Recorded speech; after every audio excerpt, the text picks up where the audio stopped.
television event. American Exposé. Who murdered JFK? A special report from Pulitzer Prize-winning journalist Jack Anderson. We stand today on the edge of a new frontier, the frontier of the 1960s. Tonight, the triumphant and tragic story of America's youngest president, his battles with the mob, the growing threat of communism, and the rising tide of Third World Revolution. To the united hand that Cuba is free. He captured the imagination of a generation. He challenged a nation hungry for change. We choose to go to the moon in this decade and do the other things, not because they are easy, but because they are hard. But on a November day in Dallas, John Kennedy was murdered. I couldn't believe that this young guy had been shot down just like a wild animal in the street. How many men pulled the trigger?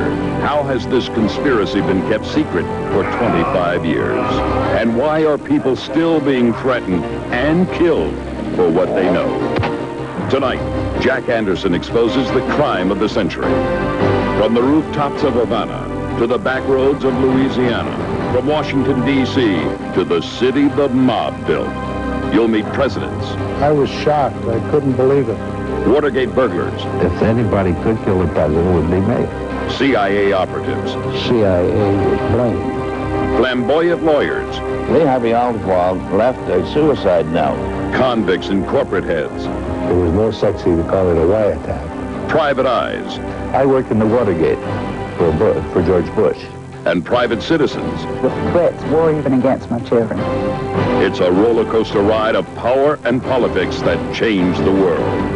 If you want lies, go to the Warren Commission and the politicians who wrote it. Tonight, you'll learn the secret truth behind who murdered JFK.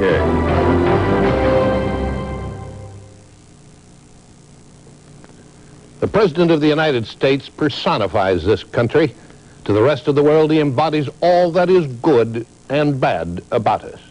And when one gets gunned down, it is our right, the right of all Americans, to know why and how it happened, and by whom.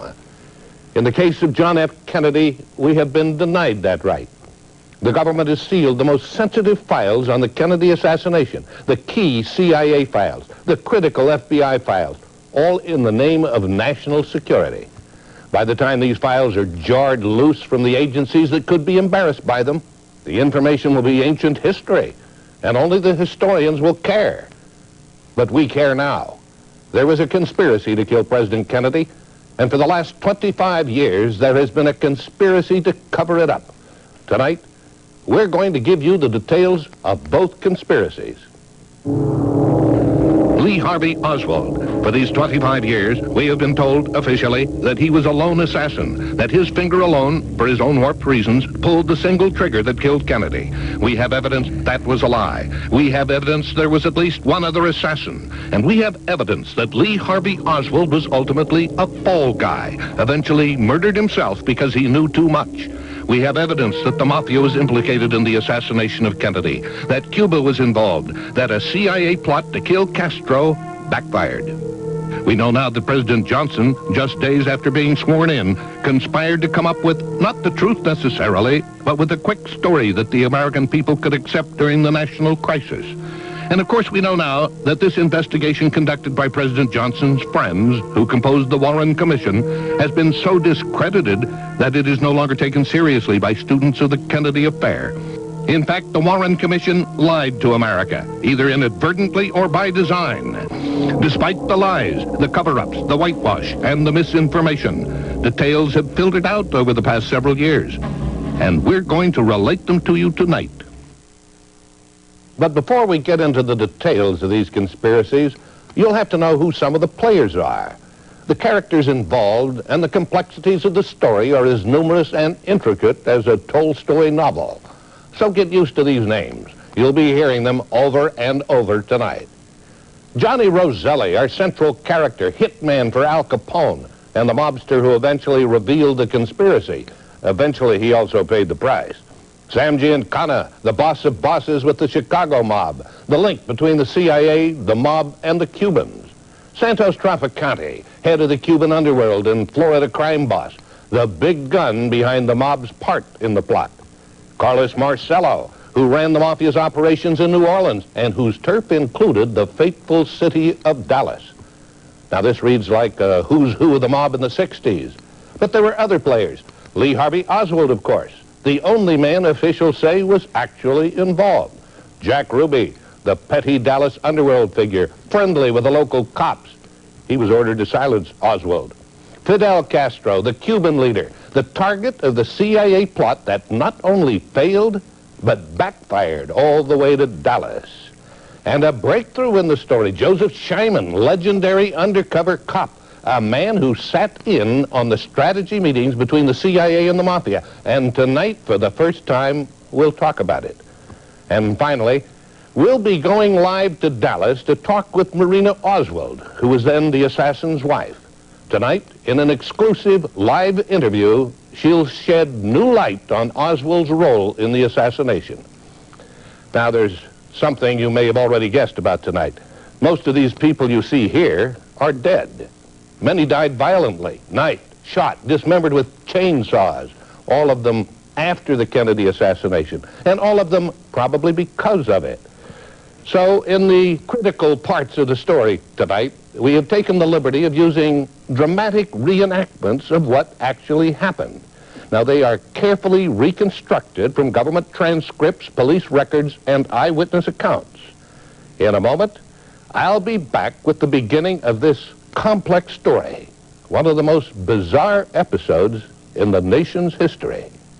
And tonight, you will be the judge and the jury on this episode just by picking up your telephone.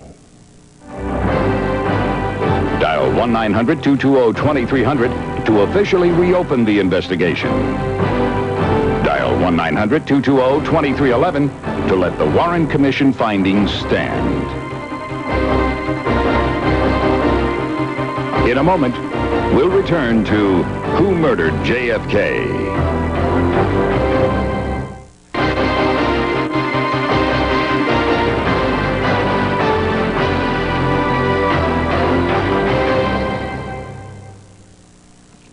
According to the U.S. Census Bureau, almost half of all Americans are under the age of 30, about 46% of us.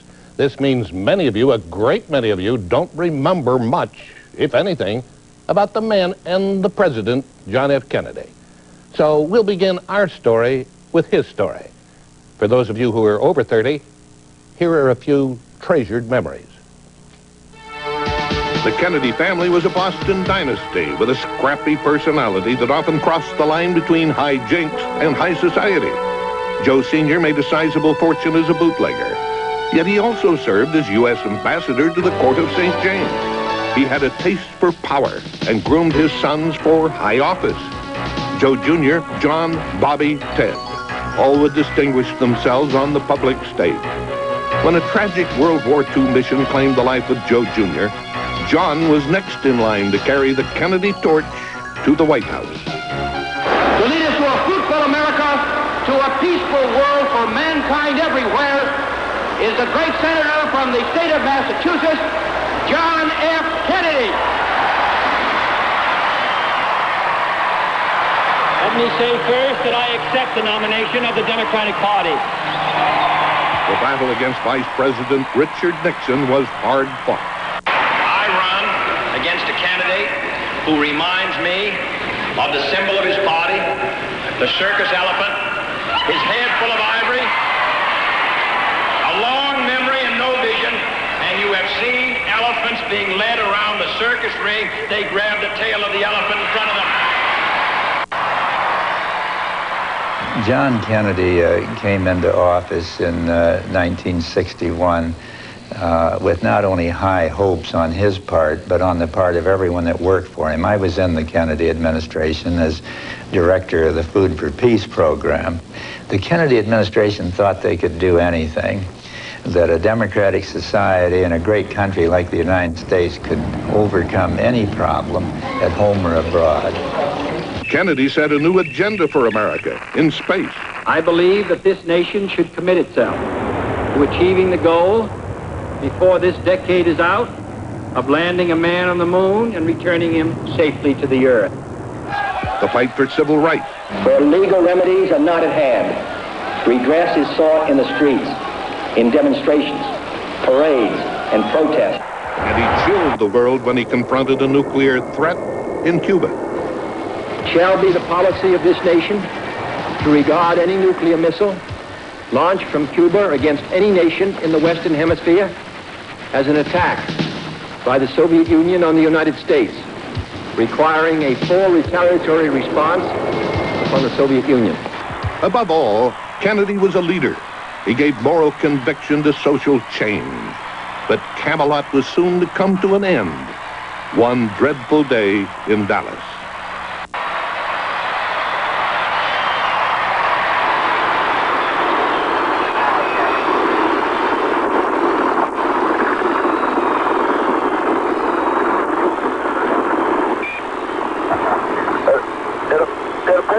Something has happened in the motorcade route. Something, I repeat, has happened in the motorcade route.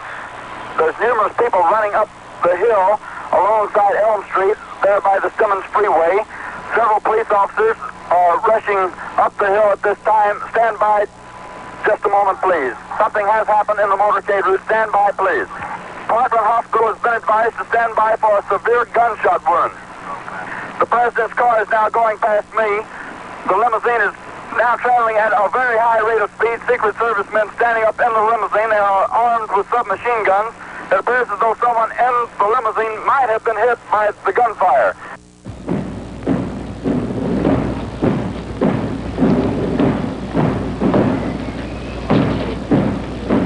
The sound of the muffled drums sweeps in melancholy waves over the hushed throng.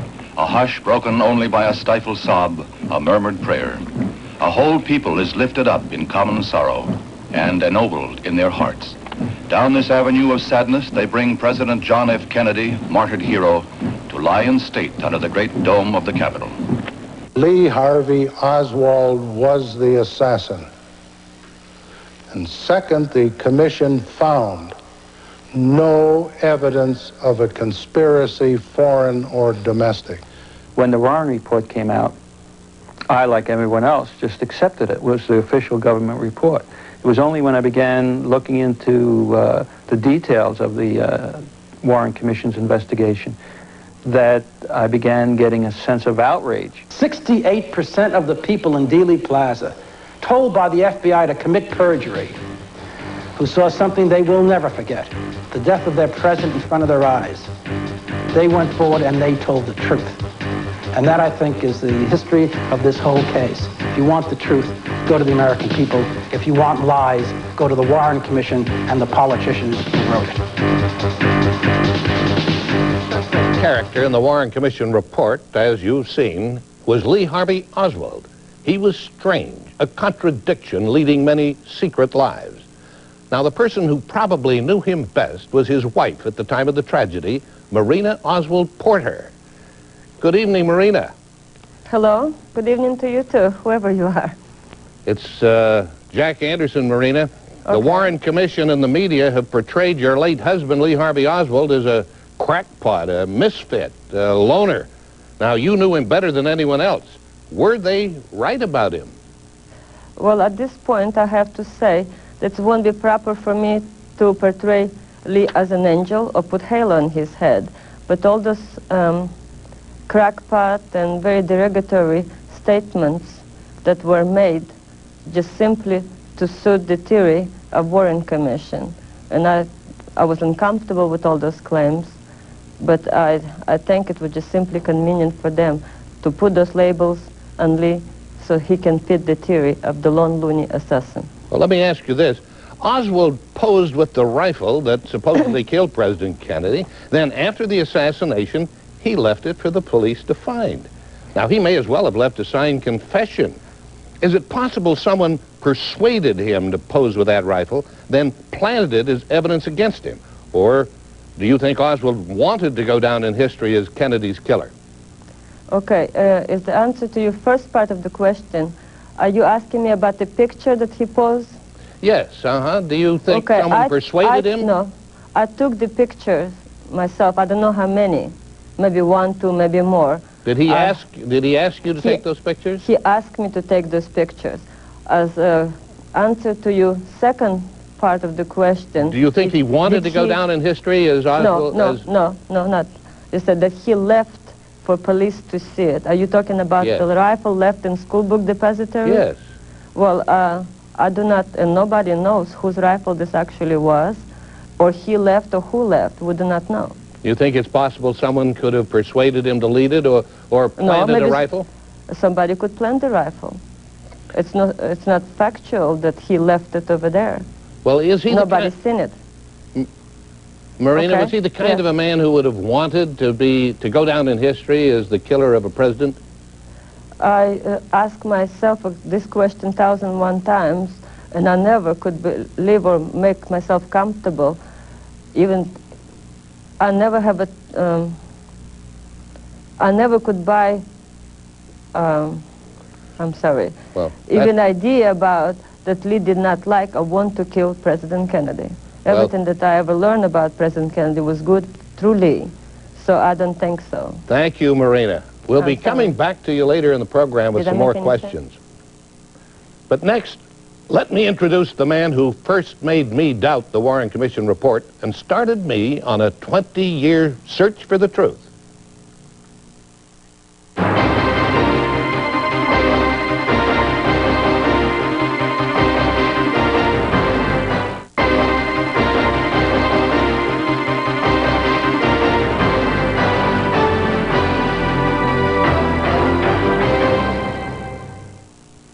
He was not a good man in the civilized sense of the word. He was a hoodlum who grew up to be a big-time gangster and a professional killer. His name was John Roselli, Johnny to those who knew him, and despite the life of crime he led, he had a reputation for telling the truth. He was recruited by the CIA to assassinate Castro, and later he began talking. He testified before congressional hearings where he couldn't tell all. And he talked to me secretly, where he did. Now, I started talking with him 20 years ago on a story about the plot to kill Castro. But over the years, his information led me to a much bigger story, the Kennedy assassination and cover-up. No, Johnny Roselli wasn't a good man, but he had a great tale to tell. Johnny Roselli, one-time hitman for Al Capone, godfather of Las Vegas, and Chicago crime boss Sam Giancana's right-hand man. I contacted Johnny because I learned he had a dramatic story to tell, and he had a surprising way to tell it. Johnny was very eager to be able to say to the mob, to be able to say to the grand jury, to be able to say to any congressional investigators that he had never spoken with you, nor me, nor anybody on the comm, and that he had never met us.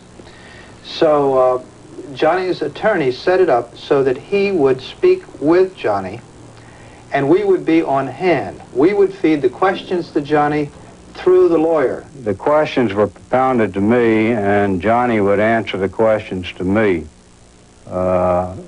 In other words, I'd be a silent questioner, and you would hear the answers, but he would not talk directly to you at that time, though I know later he did have a number of meetings with you. Over the years, Johnny and I met several times. At first, he was guarded, but in time I gained his trust, and he began to tell me an incredible story. Just supposing the government wanted to remove a head of state or some big wheel somewhere. You can't pick up a phone and do that, you know. The CIA didn't contact me exactly. They contacted a guy I knew in Las Vegas named Bob Mayhew. Bob Mayhew, a former FBI agent, was in charge of Howard Hughes' Las Vegas interests. It was Mayhew who put the CIA in touch with Johnny Roselli.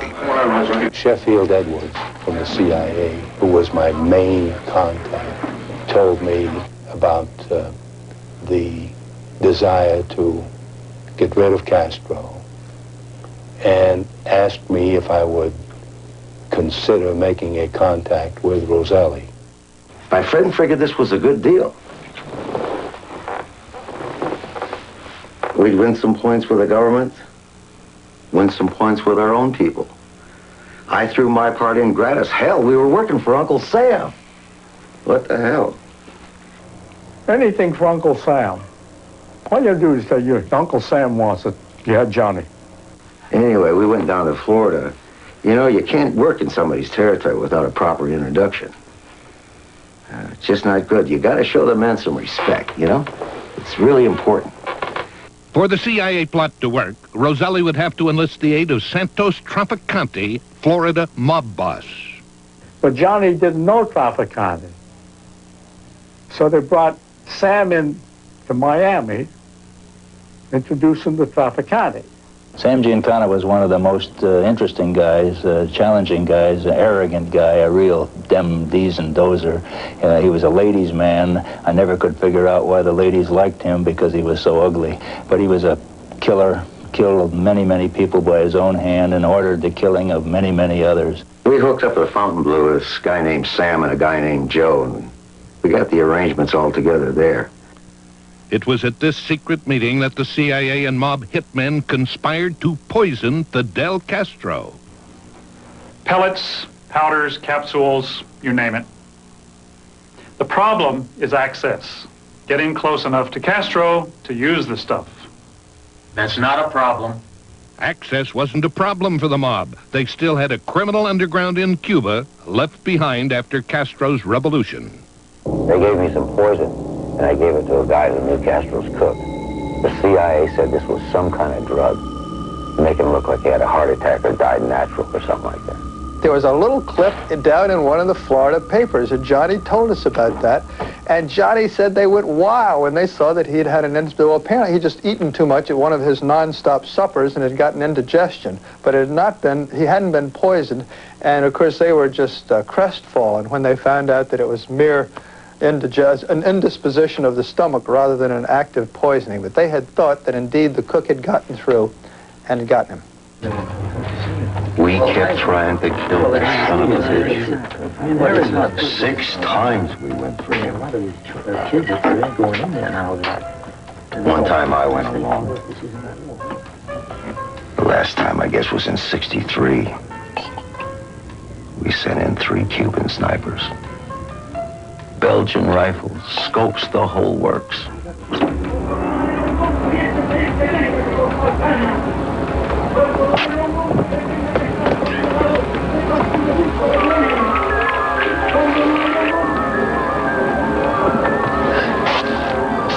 De la revolución, aquel compañero.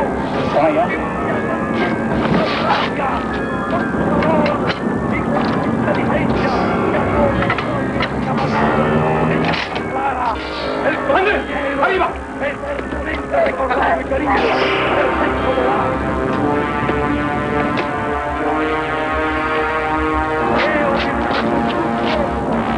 Aquel que fue el máximo abanderado.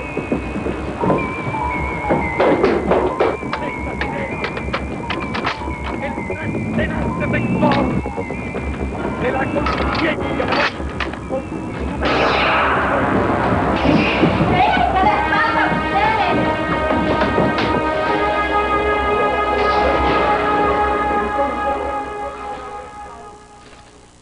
Roselli's startling revelation led me on a 20-year investigation of the crime of the century. But to understand this tangled web of intrigue, we must first understand its historic setting, which takes us to Cuba and the rise of Fidel Castro. What happened when the CIA, a Watergate burglar and Castro's mistress, conspired to assassinate a world leader? And he said, "You can't kill me. Nobody can kill me." You'll find out when we return to Who Murdered JFK. Washington. Dial 1-900-220-2300 if you believe there was a conspiracy to assassinate John Kennedy and that the investigation should be officially reopened. Or dial 1-900-220-2311 if you believe the findings of the Warren Commission should stand as the historical verdict. Each call will cost 50 cents. In a moment, Jack Anderson will return with startling new evidence and answers to who murdered JFK.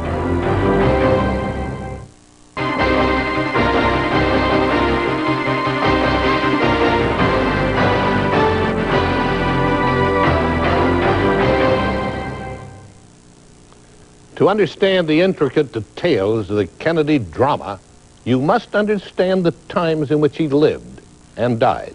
For short, it was called the Cold War. Our enemy was international communism with all its ugly faces. 2 years before Kennedy took office, during the Eisenhower era, one of its ugliest faces stripped off its democratic mask and revealed itself as communist Cuba, just a short bomber flight from the continental United States. America had already been beaten in space by the communists, fought to a stalemate in Korea, and was generally on the defensive around the world. And now, here it was, a communist regime, not in our backyard, but on our doorstep. No American, certainly no American politician, could be soft on communism, and certainly not soft on communist Cuba. During Kennedy's 1960 campaign, he launched an ideological war against communism. Communist influence has penetrated into Asia. It stands in the Middle East and now festers some 90 miles off the coast of Florida. Let all our neighbors know that we shall join with them to oppose aggression or subversion anywhere in the Americas. And let every other power know that this hemisphere intends to remain the master of its own house. Cuba in particular was a festering thorn in his side. Castro and his fellow dictators may rule nations, they do not rule people. John Kennedy had a kind of a fixation about Castro, an obsession maybe is a better word. He couldn't abide the fact that this cocky, arrogant young man was in charge of Cuba just a few miles off our shore and willing to defy the great United States. After Castro seized power, he was hailed first as a conquering hero, then branded a communist turncoat. Watergate burglar Frank Sturgis fought side by side with Castro while secretly acting as a CIA informant. He was among the first to discover Castro's true colors. A Russian submarine one evening came off the coast of Cuba in Oriente province and unloaded a couple KGB agents. I did take pictures of these two individuals. After I took the pictures of the communists, these two agents and so forth, when I found out definitely that he was dealing with the communists and with the KGB. And I definitely really wanted to go ahead and do something to kill him. After early attempts to kill Castro failed, the CIA turned to more devious methods. Enter Marita Lorenz, Fidel Castro's mistress. By chance, I went on my father's cruise ship, the Berlin. The last stop on this cruise, West Indian cruise, was Havana. And on this cruise, I met the Prime Minister of Cuba, Dr. Fidel Castro Ruz. She was 19 years old and a real beauty. Fidel, naturally, with a 19-year-old girl, hey, you know, he'd crawl over a snake to get to a 19-year-old girl. At 19, she was old enough to have an affair with Fidel and young enough to be brainwashed by the CIA. I was asked to try to recruit her because she would be a very good asset, intelligence-wise. And I nurtured her along, and I finally did, where I got her in a position to poison Castro. They kept threatening me since they trained me that I wasn't good for anything else, that I had to do it for national security reasons, and that otherwise there would be a war. She failed in that. And then there was two other attempts. I saw him playing his music and lying on the bed, smoking a cigar. He said, "Did you come to kill me?" And I said, "Yes." And he said, "You can't kill me. Nobody can kill me." Though the CIA had been unable to liquidate Castro, they pushed ahead with plans for an all-out invasion. The Bay of Pigs was the disastrous result. Jack Kennedy did inherit the Bay of Pigs scenario. He had made certain pledges during the campaign. He had chided Nixon for not being tough enough on Castro. And he was determined to show that he was a tough guy that wasn't going to tolerate this dictator 90 miles offshore. Promises had been made by the administration, by the Kennedy administration, and by the preceding Eisenhower administration that the invasion would proceed under certain circumstances. And when that vow was broken, I only interpreted it on the part of Mr. Kennedy as a failure of nerve. He was scared because Khrushchev says, don't do this or we're going to do that. You know, so he didn't do it, and he deserted the Bay of Pigs. I was involved in the Bay of Pigs. A lot of people, friends of mine, that were killed in the Bay of Pigs. And I resent that. Don't play political games with me. I'm a military man. I'm a soldier. I go fight. But damn it, if I risk my ass out there and I'm getting shot at, I don't want some stupid-ass politician to go ahead and make deals behind my back where my people or maybe myself are going to get killed. I don't like that. After the Bay of Pigs, John F. Kennedy angrily said that he was going to break the CIA into 1,000 pieces. I'd like you to respond to that. I think that for him to have said that was probably a way of disguising from himself the fact that he himself was responsible for the fiasco at the Bay of Pigs. And I'm sure that that's something that haunted him for the rest of his days. Meanwhile, Fidel's gamble had paid off. The rebel leader quickly purged a corrupt Cuba. The Mafia made a deal with Batista to allow a vast assemblage of gambling casinos, narcotics operations, vice operations to be developed in Cuba. And just shortly before Castro took over, the mob's base in Cuba was perhaps the equivalent of Las Vegas and Atlantic City today. When Castro took control of Cuba, he seized all the American casinos and all their assets. Once he closed the casinos, he closed up really the main source of funding for Cuba. The bright lights of Havana's casinos dimmed for good, and the mob fled to safer shores, like the Gold Coast of Florida and the neon strips of Las Vegas.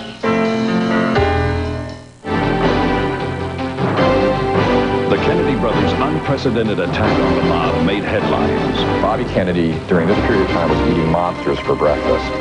But did their vendetta backfire? You'll find out when we return to Who Murdered JFK.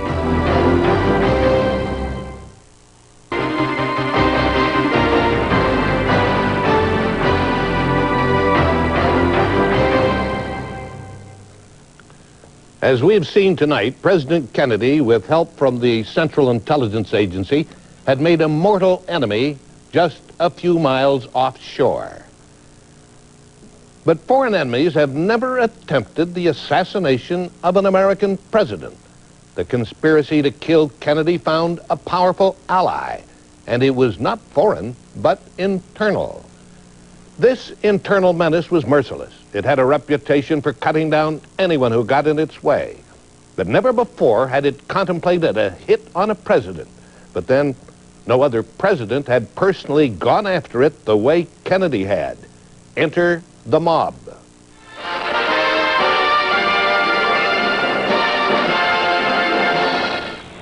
This bill is not a strike-breaking, union-busting bill.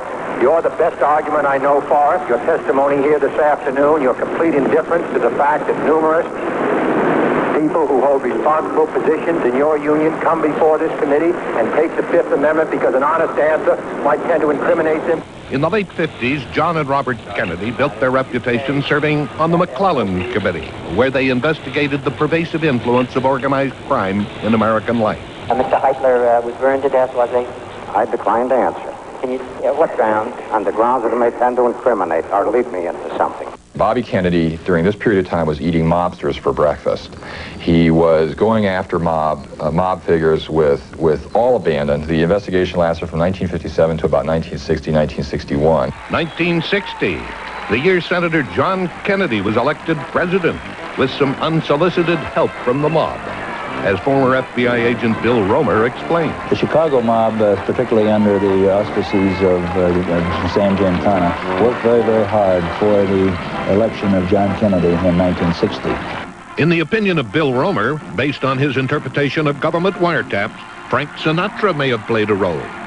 The reason that the Chicago mob worked so hard for the election of John Kennedy was, as we learned over a microphone, Frank Sinatra very strongly recommended to Sam Giancana that if the Chicago mob would work for Kennedy, that he, particularly through his good graces with Joseph Kennedy, the father of John and Robert, that he could influence them and swing them around so that they would not work as hard on Sam Giancana in particularly and the mob in general. Instead of showing his gratitude to the gangsters who had helped put him in the White House, one of John Kennedy's first acts as president was to name his mafia-hating brother as Attorney General. I am pleased to accept the position of the Attorney Generalship of the United States. Bobby used all the weapons at his disposal, including the FBI and the Justice Department, as he launched an unprecedented attack on organized crime. The field of organized crime, I think it's a very serious situation that's facing the country at the present time. I think a lot of steps can be taken in order to deal with the problem. The Kennedys compiled a 10 most wanted list of the mobsters they were determined to bring to justice. At the top of the list were Sam Giancana, Santos Trafficante, Carlos Marcello, and Teamsters President Jimmy Hoffa. Did you say that SOB, I'll break his back? Who? You. Say to who? To anyone. Did you make that statement after these people testified before the committee? I never talked to either one of them after testifying. I'm not talking about to them. Did you make that statement here in the hearing room after the testimony was finished? Not concerning them, far as I know of. Well, who did you make it about? I don't know. I may have been discussing somebody in a figure of speech. Well, who did you make the statement? Whose back were you going to break? I don't even remember it. Well, whose back were you going to break, Mr. Hoffa? Figure of speech, I don't even know who I was talking about, and I don't know what you're talking about. Away from the courthouse, Hoffa confided to an informant his intense and violent hatred for the Kennedys. And during this conversation, Hoffa became very upset at Bob Kennedy, and he said, he announced that Bob Kennedy was going to be killed. He was going to kill his entire family. He pointed to a .270 rifle leaning in the corner of the room. He said he was either going to shoot him while he was driving an open convertible with his dogs, or that he was going to blow up his home at Hickory Hill, Virginia, with plastic explosives. He wanted to incinerate Kennedy and his entire family. The Kennedy crusade was unprecedented, but by 1963, thousands of mafia figures were either behind bars, under surveillance, or under indictment, but they were under such tight pressure they could barely operate, and they realized that this was the beginning of the end for them unless they did something desperate. I remember Giancana on one of our microphones saying, this is like Nazi Germany, and I'm the biggest Jew in the country. Another mobster feeling the heat of Bobby's anti-crime crusade was Carlos Marcello, mafia killer and undisputed lord of the underworld in Dallas and New Orleans. Being stupid as I am sometimes, I started needling about the Kennedys. Geez, wasn't it too bad that Bobby Kennedy had you picked up and deported to Guatemala? Just to see what he'd say, you know. And then he said, don't worry, we're taking care of that. And I said, what do you mean take care of it? He says, you know, you kill the head, the tail drops off. You're going to kill Bobby Kennedy for it? He said, no, you kill the president, Bobby gets taken care of. In 1979, during a televised session before the House Select Committee on Assassinations, the most direct mafia threat against the president was exposed by eyewitness Jose Aleman. Mr. Aleman and Mr. Trafficante met at least once, perhaps on several occasions, prior to November 1963. Did you ultimately go to one or more meetings with Trafficante? Yes, I did. Had various meetings with Santos Trafficante. I'm sorry, Jose. Hoffa can't get you the loan. He's having problems with the Kennedy brothers again. So he suggested he could help you by securing a Teamsters loan for a condominium project you were interested in. Correct. Hoffa could not secure the loan so far because he had a lot of troubles with the brothers Kennedy. He was very much upset about... very much upset about what Kennedy had been doing to Hoffa, and he felt sympathetic towards Hoffa, described him as a man of... Very much. Of the workers. And very much.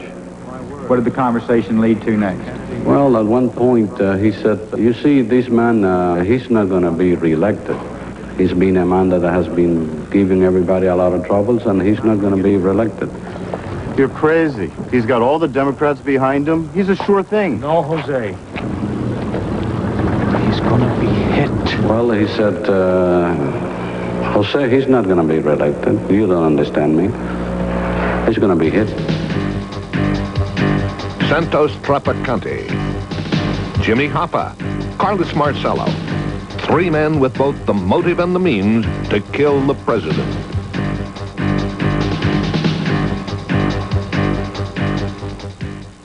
When we come back, we'll look at a conspiracy between 2 men in Dallas. 2 men officials say never even met. But first, we'd like to remind you that our 900 numbers are open for your vote. Dial 1-900-220-2300 to officially reopen the investigation. Dial 1-900-220-2311 to let the Warren Commission findings stand. In a moment, we'll return to Who Murdered JFK?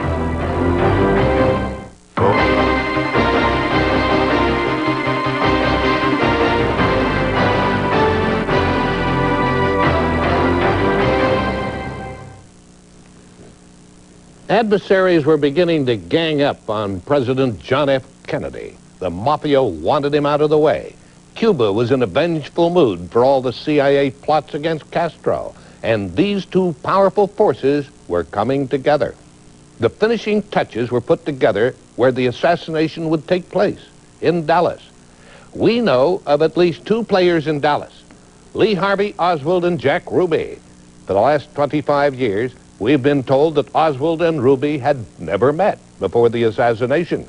But you're about to see reenactments of eyewitness accounts indicating that not only had Ruby and Oswald met, they knew each other and could have been co-conspirators. And you will hear other eyewitnesses who corroborate those claims. One of the most disturbing aftermaths of the Kennedy assassination was the murder of accused gunman Lee Harvey Oswald in the basement of the Dallas Police Department. He was shot point blank in the stomach by mob associate and nightclub owner Jack Ruby. Who's this Jack Ruby guy? Jack Ruby had numerous connections to organized crime. He grew up in Chicago, where he was, among other things, a runner for Al Capone. He was brought in for questioning as a suspect in the murder of Leon Cook, who was the head of the Chicago Waste Handlers Union.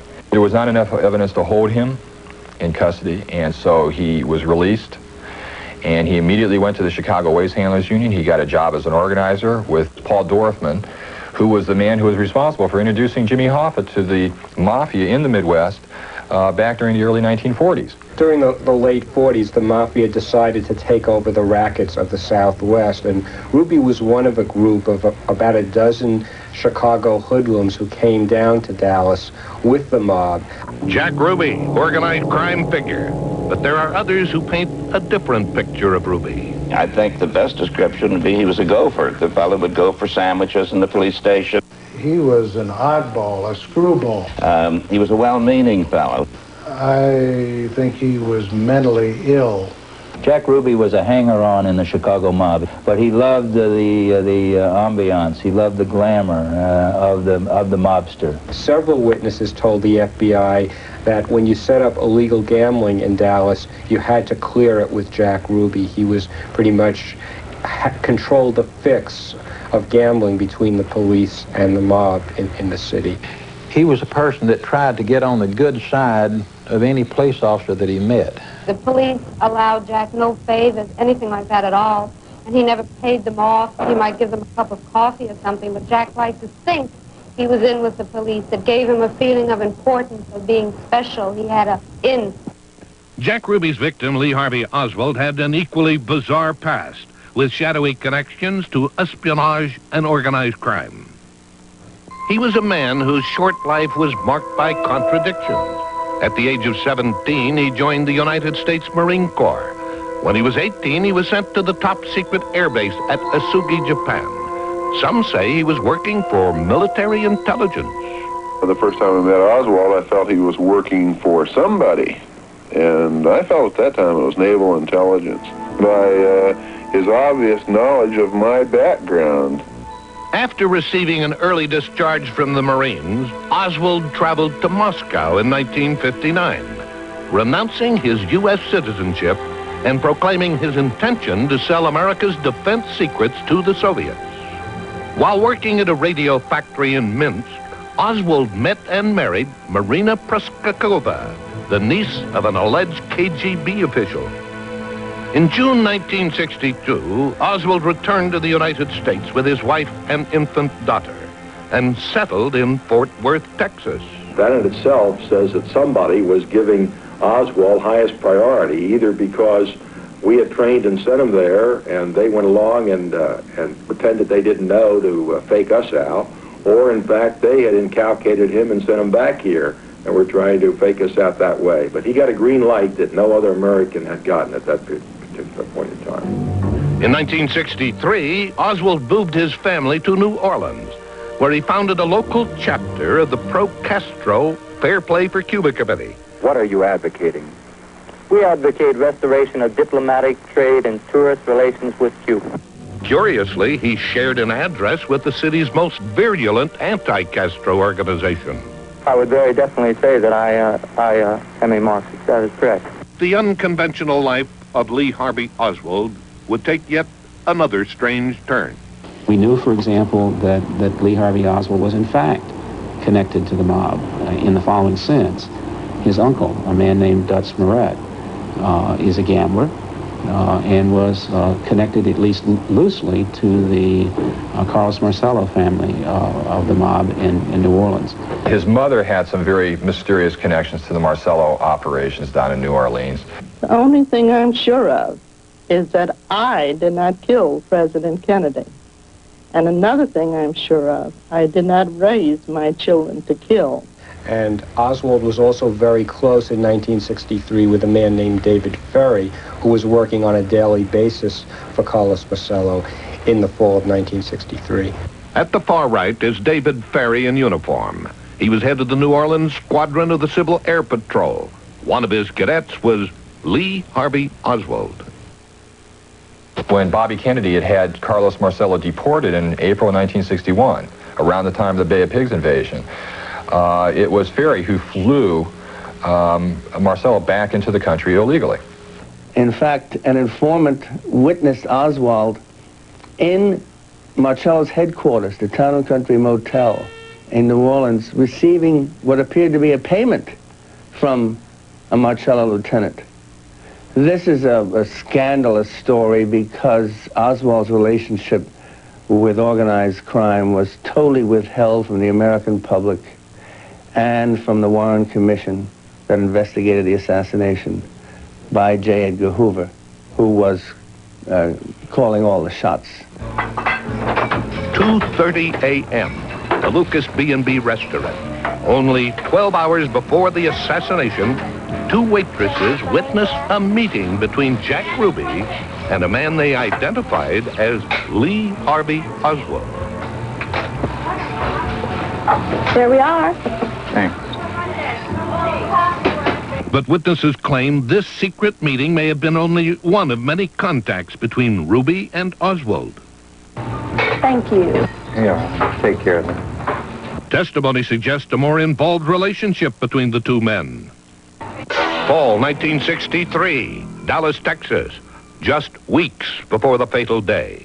One night, Jack had a meeting with several other men, and there were 7 at the table with Oswald being the 7th person. And they were there till about 1 a.m. October 4, 1963, 6 weeks before the president's trip to Dallas. Their conversation, in effect, was planning to kill Governor Connolly, the governor of the state of Texas, for the purpose of opening up the rackets in Texas. Fall 1963, the date of the president's visit quickly approaches. I was at the Carousel Club, and Jack Ruby was talking to a group of the advertising people, and he said Lee Harvey Oswald had been in the Carousel Club, and he was bragging that he had taken a shot at Major Edwin Walker. If Jack Ruby was going to hire somebody to kill the President of the United States, he'd probably hire some kind of nut like Oswald. We're back again with Marina Oswald Porter. Marina, you heard the reports that your uncle was a member of the KGB at the time you lived in Moscow with Oswald. Is that true? My uncle has a rank in what you translated in English language as the Ministry of Internal Affairs. I do believe that will be equivalent to American FBI. Did Oswald and your uncle ever meet, ever talk? Of course. Yes, all the time. I mean, that was my family, and we always have family dinners and visits all the time, and the men discuss politics and whatsoever. And during those conversations, I saw Lee as a very proud American. He always was boasting about young president that was just elected, and that was John F. Kennedy. Well, let me take you back to the weeks before the assassination. I understand someone was impersonating Oswald. In fact, didn't you learn that the impersonator was sometimes accompanied by a woman impersonating you? After the assassination, I've seen lots of documentary when people, certain witnesses do testify to the fact that they saw Lee buying a car, they saw Lee doing this, or him drinking, which he did not drink at all. And then at one point, the FBI asked me to go with them because some witness claimed that it was Lee and I, being pregnant at the time, with certain description of maternity clothes, were visiting, I think it was a gun shop. So I don't remember visiting any gun shop, but I told the FBI, since my clothes description is so correct, maybe I'm just simply forgot or losing my mind. So we went to the place, and it wasn't, I never have been even near this place. Well, thank you very much, Marina. Sure. We're going to have still more questions for you later in the program. Okay. But next, we'll show you that the conspiracy to assassinate President Kennedy started long before Lee Harvey Oswald dusted off that bolt-action rifle in Dallas. Stay with us.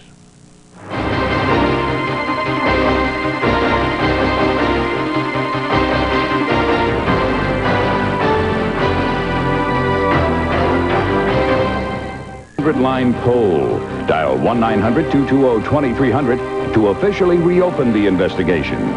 Dial 1-900-220-2311 to let the Warren Commission findings stand. Each call will cost 50 cents. In a moment, exclusive interviews with people who knew the details of JFK's assassination before it happened. Rose Jeremy knew that the president was going to be assassinated. We'll return in a moment with more shocking revelations about who murdered JFK.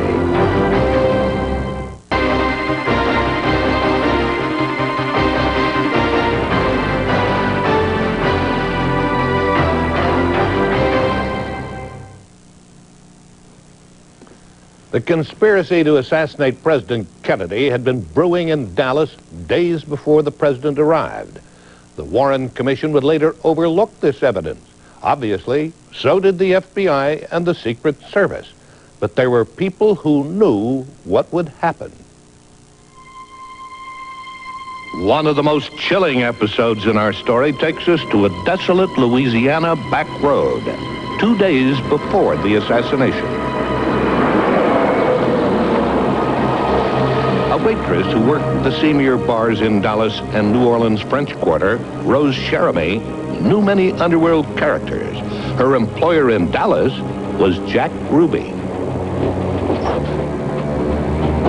Rose Jeremy was taken to Louisiana State Hospital, where she was later interviewed by the chief of psychiatry, Dr. Victor Weiss. Now, for the first time, Dr. Weiss reveals Rose Jeremy's startling story. Rose Jeremy arrived at East Louisiana State Hospital on the 20th of November. She was treated on that unit for rather minor injuries from being thrown from the car. She quite openly and readily told a number of the staff, including the doctors attending her, that she was aware the president was going to be assassinated.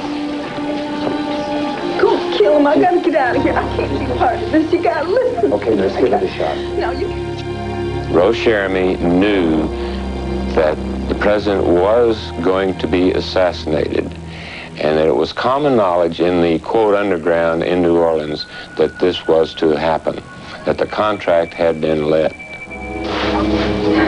gotta listen to me. I think you better give it a shot. I must say in all honesty that I think she had some knowledge of something that was transpiring and had transpired. I had a tendency to believe her story. They're gonna kill the president, damn it, Dallas! Everything's going to be just fine. Incidentally, the two men that threw her out on the highway were returning to Dallas. It is now November 21st, 1963. For over 1,000 days, John Kennedy has held the office of the presidency. On the night before he's assassinated, the president and his wife arrive in Fort Worth, Texas, continuing his goodwill tour of the state. On the last night of his life, the president is left unguarded while his Secret Service men investigate nightlife at Fort Worth's Cellar Club. So, who's guarding the president, boys? Hey, don't ask me. Everybody's here. They showed up about 1 o'clock and proceeded to just have an awful lot of fun. I'm with the press. Every place that the president goes, the city supplies 2 firemen to put on each floor of the hotel in the event of a fire. And if all the Secret Service guys were down here in this club playing, that still leaves the 2 firemen on each floor of the hotel protecting the president, because all the Secret Service guys were there. They partied with Dallas strippers, including some from Jack Ruby's Carousel Club, who joined in the festivities.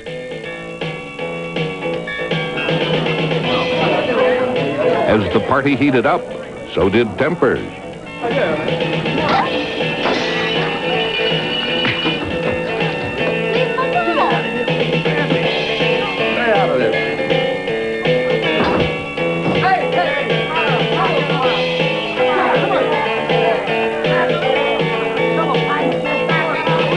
While the president slept, his Secret Service men continued their party. It began to break up around 5:30. Everybody was just having too much fun. It is the morning of November 22nd. The president will live less than 4 more hours. It is now 11:37 a.m. The presidential entourage has arrived in Dallas at Love Field. The waiting crowd is enthusiastic. The president and first lady basked in a warm reception from the people of Dallas before leaving for a planned luncheon at the Dallas Trademark. With thousands lining the streets, the presidential motorcade slowly makes its way through downtown Dallas. It will be only a matter of minutes before he arrives at the Trademark. I was on Simmons Freeway earlier, and even the freeway was jam-packed with spectators waiting their chance to see the president as he made his way towards the Trademark. The president's car is now turning onto Elm Street and passes by the Texas School Book Depository.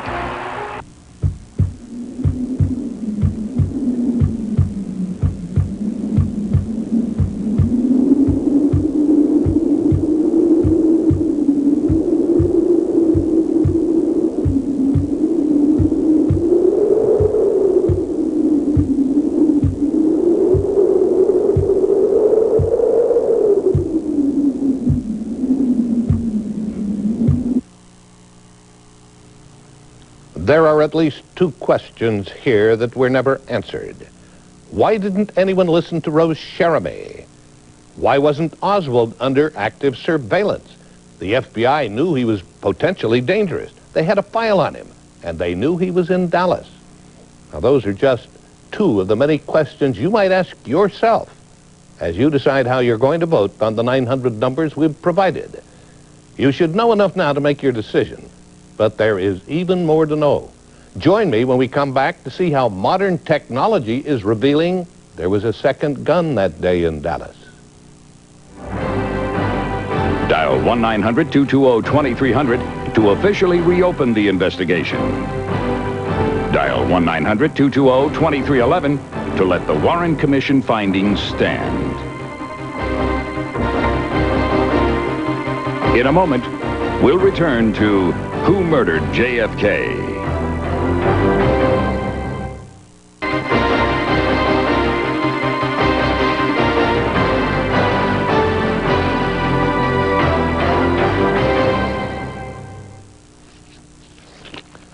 It's one of the ironies of the Kennedy assassination that the technology developed by America's space program can now be used to investigate the Dallas tragedy.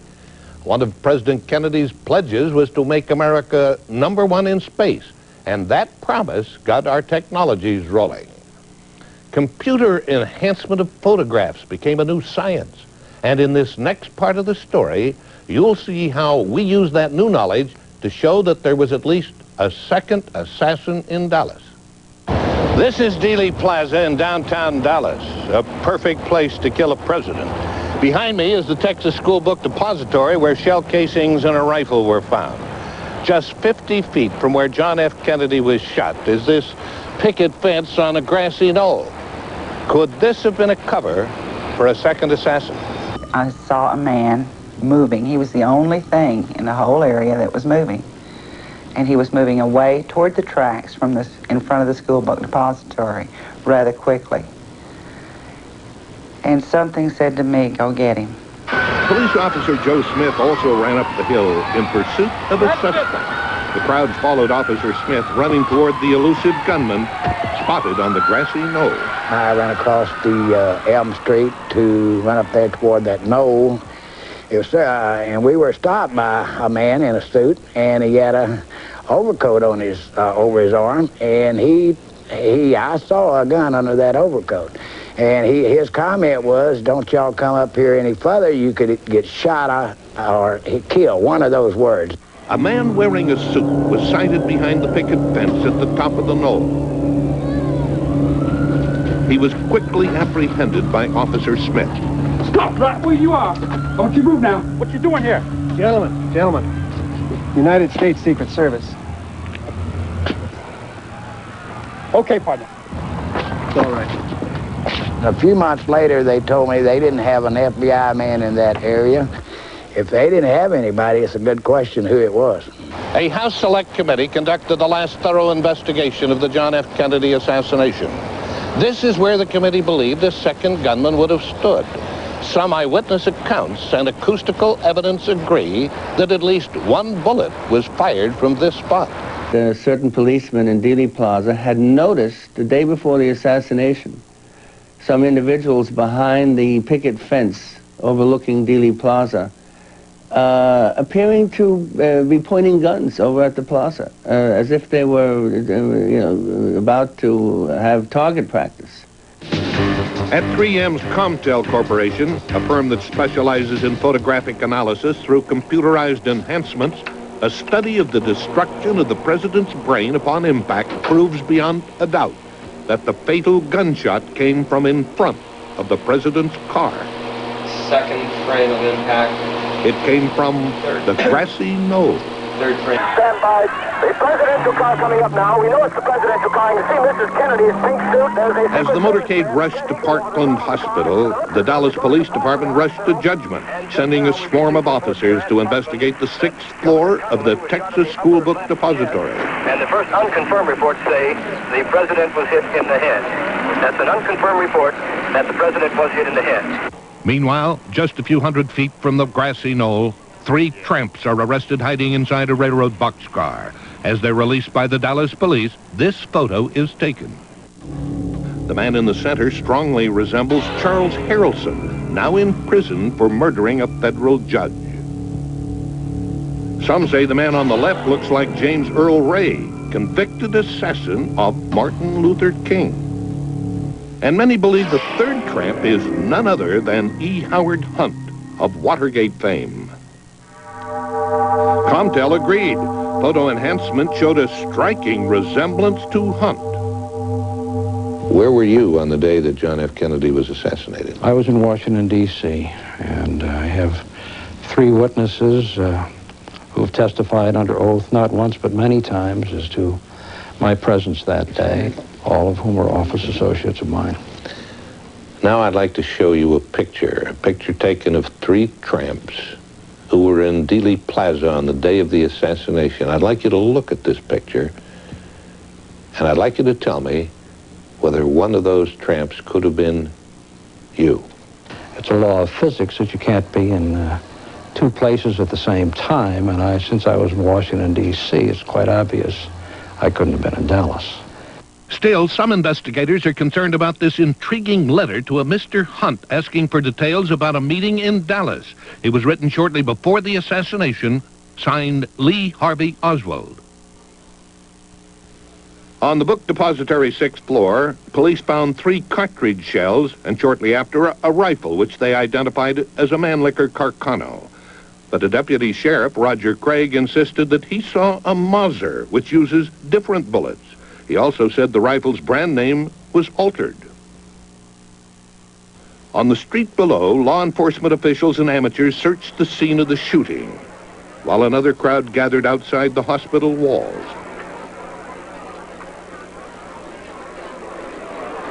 Some were mourners, others members of the press, but all were joined together in sorrow when the tragic news was announced. John F. Kennedy was dead. Approximately 45 minutes after the assassination, police officer J.D. Tippit was slain by a gunman here. Dallas policemen rushed to the scene to investigate the murder. A tip led them to the Texas Theater, where a suspicious man had been sighted. Police arrested 24-year-old Lee Harvey Oswald, a self-proclaimed Marxist, and charged him with double homicide for the murders of J.D. Tippit and President John F. Kennedy. Did you kill the president? No, I've not been charged with that. In fact, nobody has said that to me yet. The first thing I heard about it was when the newspaper reporters in the hall asked me that question. It was on Saturday night that I received the call from the person telling me that he, along with someone else, was going to kill Oswald. He knew all of the plans. He knew the decoy assignments. He knew when we were going to move and so forth. He even knew things about the move that I didn't know.